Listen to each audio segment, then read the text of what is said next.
ഉൽപ്പത്തിയുടെ പുസ്തകം 49 അധ്യായം. യാക്കോബിന്റെ അനുഗ്രഹം.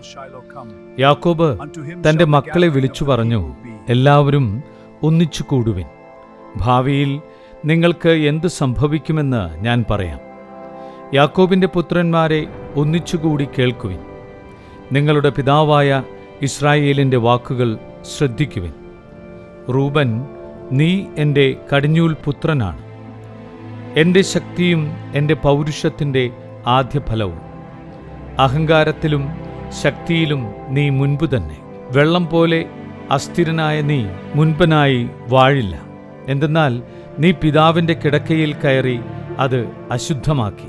എൻ്റെ ശയ്യയിൽ കയറി നീ എന്നെ ദ്രോഹിച്ചുവല്ലോ. ശിമെയോനും ലേവിയും കൂടപ്പിറപ്പുകളാണ്. അവരുടെ വാളുകൾ അക്രമത്തിൻ്റെ ആയുധങ്ങളാണ്. അവരുടെ ഗൂഢാലോചനകളിൽ എൻ്റെ മനസ്സ് പങ്കുകൊള്ളാതിരിക്കട്ടെ. അവരുടെ സമ്മേളനത്തിൽ എൻ്റെ ആത്മാവ് പങ്കുചേരാതിരിക്കട്ടെ. എന്തെന്നാൽ തങ്ങളുടെ കോപത്തിൽ അവർ മനുഷ്യരെ കൊന്നു. ക്രൂരതയിൽ അവൻ കാളകളുടെ കുതിഞ്ഞരമ്പ് വെട്ടി. അവരുടെ ഉഗ്രമായ കോപവും ക്രൂരമായ ക്രോധവും ശപിക്കപ്പെടട്ടെ. ഞാൻ അവരെ യാക്കോബിൽ വിഭജിക്കും, ഇസ്രായേലിൽ ചിതറിക്കുകയും ചെയ്യും. യൂദാ, നിന്റെ സഹോദരന്മാർ നിന്നെ പുകഴ്ത്തും. നിന്റെ കൈ ശത്രുക്കളുടെ കഴുത്തിൽ പതിക്കും. നിന്റെ പിതാവിൻ്റെ പുത്രന്മാർ നിന്റെ മുൻപിൽ കുമ്പിടും. യൂദാ ഒരു സിംഹക്കുട്ടിയാണ്. എൻ്റെ മകനെ, നീ ഇരയിൽ നിന്ന് മടങ്ങിയിരിക്കുന്നു. അവനൊരു സിംഹത്തെപ്പോലെയും സിംഹിയെപ്പോലെയും പതുങ്ങിക്കിടന്ന് വിശ്രമിക്കുന്നു. അവനെ ഉണർത്താൻ ആർക്ക് ധൈര്യമുണ്ടാകും? ചെങ്കോൽ യൂദായെ വിട്ടു പോകുകയില്ല. അതിൻ്റെ അവകാശി വന്നുചേരും വരെ അധികാരദണ്ഡ് അവൻ്റെ സന്തതികളിൽ നിന്ന് നീങ്ങിപ്പോകയില്ല. ജനതകൾ അവനെ അനുസരിക്കും. അവൻ തൻ്റെ കഴുതയെ മുന്തിരിവള്ളിയിലും കഴുതക്കുട്ടിയെ വിശിഷ്ടമായ മുന്തിരിച്ചെടിയിലും കെട്ടിയിടും. നിന്റെ ഉടുപ്പ് വീഞ്ഞിലും മേലങ്കി മുന്തിരിച്ചാറിലും കഴുകും. അവൻ്റെ കണ്ണുകൾ വീഞ്ഞിനേക്കാൾ ചെമന്നും പല്ലുകൾ പാലിനേക്കാൾ വെളുത്തുമിരിക്കും.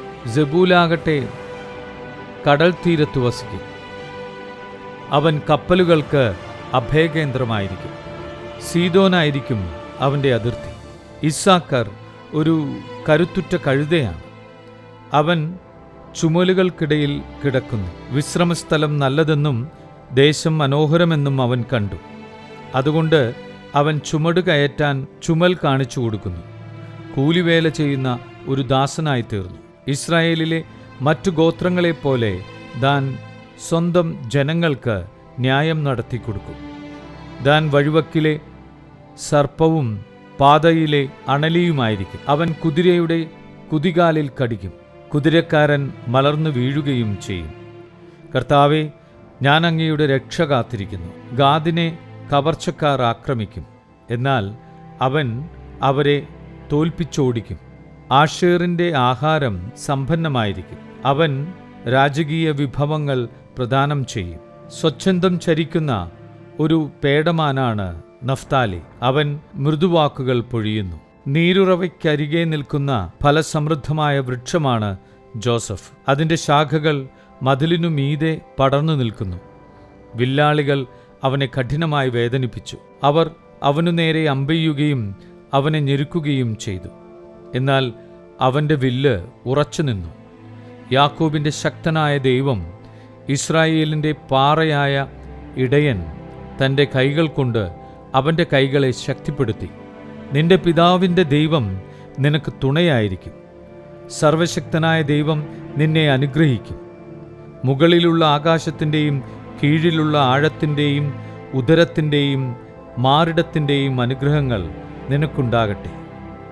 നിന്റെ പിതാവിൻ്റെ അനുഗ്രഹങ്ങൾ നിത്യപർവ്വതങ്ങളുടെ ഔദാര്യത്തെക്കാളും ശാശ്വതഗിരികളുടെ അനുഗ്രഹങ്ങളെക്കാളും ശക്തങ്ങളാണ്.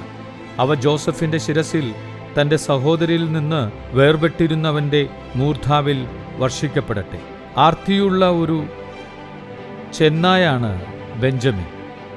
അവൻ രാവിലെ ഇര വിഴുങ്ങുകയും വൈകുന്നേരം കവർച്ച മുതൽ പങ്കിടുകയും ചെയ്യും. ഇവരാണ് ഇസ്രായേലിലെ 12 ഗോത്രങ്ങൾ. അവരുടെ പിതാവ് അവരോട് പറഞ്ഞതാണ്. അവൻ എല്ലാവരെയും അനുഗ്രഹിച്ചു. ഓരോരുത്തർക്കും ചേർന്ന വിധത്തിലാണ് അവരെ അനുഗ്രഹിച്ചത്. യാക്കോബിന്റെ മരണം. യാക്കോബ് അവരോട് ആവശ്യപ്പെട്ടു, ഞാൻ എൻ്റെ ആളുകളോട് ചേരുകയായി ഹിത്യനായ എഫ്രോണിന്റെ വയലിലുള്ള ഗുഹയിൽ എൻ്റെ പിതാക്കന്മാരോടൊത്ത് എന്നെയും അടക്കുക. മാമ്രയ്ക്ക് കിഴക്ക് കാനാൻ ദേശത്തുള്ള മക്പെലായുടെ വയലിലാണ് ആ ഗുഹ.